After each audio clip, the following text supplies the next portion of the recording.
నమస్కారం. శివలీలామృతం గత భాగంలో మనం లింగోద్భవ రహస్యం గురించి తెలుసుకున్నాం. ఈరోజు రెండవ భాగంలో లోక కళ్యాణం కోసం పరమశివుడు తన మూడవ కంటిని తెరిచి మన్మధుణ్ణి ఎందుకు భస్మం చేయవలసి వచ్చిందో తెలుసుకుందాం.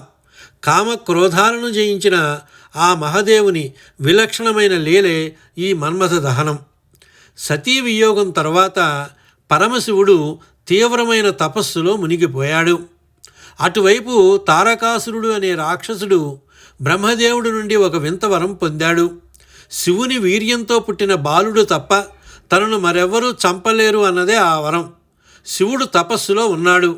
ఆయనకు సంతానం కలిగే అవకాశం లేదని తారకాసురుడు ముల్లోకాలను హింసించడం మొదలుపెట్టాడు. దేవతలందరూ భయపడి ఆ వేడిని భరించలేకపోయారు.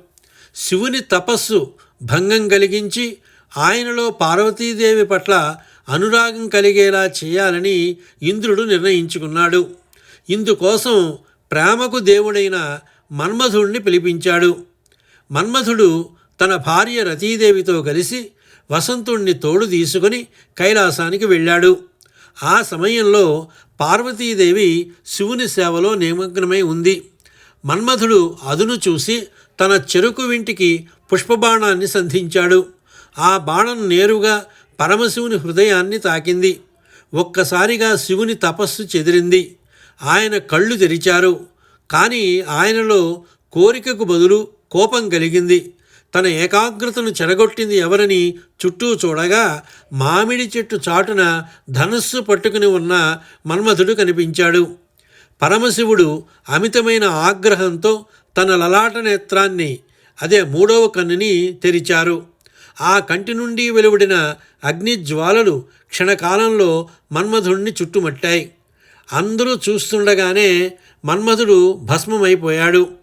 అప్పటి నుండి మన్మధుడికి అనంగుడు అంటే శరీరం లేనివాడు అనే పేరు వచ్చింది.